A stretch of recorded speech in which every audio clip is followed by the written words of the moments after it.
Good morning, students. Yesterday class we had discussed about the different forces that acts on a body when a body is moving in a circular path. Now the next topic is about your moving coil galvanometer. Now what is moving coil galvanometer? On that same principle that we had learned in our yesterday's class, that is about the relation of Lorentz force and centripetal force, and we find it out the radius of that circular path to get that movement. So that particular relation or concept is being used in moving coil galvanometer. There are two types of moving coil galvanometer: suspended coil galvanometer. This is a suspended coil galvanometer in which you had two magnetic field and a suspended coil with a coil hanged on it. So that is called as suspended coil galvanometer. The second type of galvanometer is called as pivoted coil galvanometer. Pivoted coil galvanometer, that means again north and south pole magnets are attached and a pivoted pointed needle is being attached with it as a galvanometer. So they both work in the same concept, and at last we should talk about a relation what you called as shunt.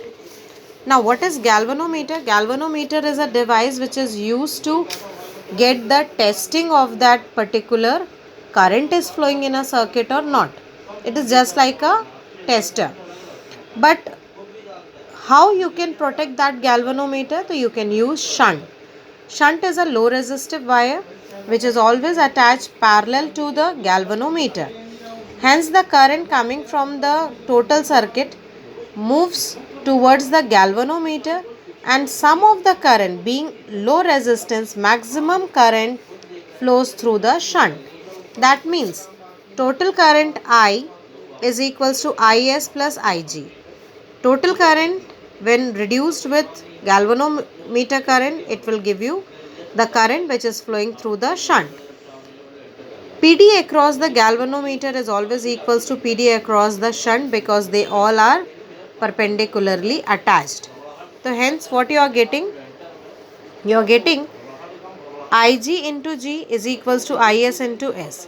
Ig into G, total current minus Ig into S. Ig into G is equals to Is plus Igs. Igg plus Igs is equals to Is. Ig G plus S is equals to Is. I G upon I, S upon G plus S. So this is what you called as shunt. Now the shunt provision is basically used to make conversion of galvanometer into ammeter, or it is also used to make conversion of galvanometer into voltmeter. If you attach galvanometer with a shunt parallel to it, then it will become ammeter. And if you attach a wire, high resistive wire, in series with the galvanometer, then it will become voltmeter. So basically this is a relation between a low resistive and high resistive wire, and you can very easily make this conversion. And a galvanometer can be used to make ammeter and a voltmeter. There is a very good difference between ammeter and a voltmeter, and in your English medium book you can take the help of it and you can learn it. Okay. Basically this magnetism chapter deals with the magnetic property which is coming through the current. When the current flowing through a wire, then surrounding part will have the magnetic effect. So that magnetic effect helps to create that magnetic field.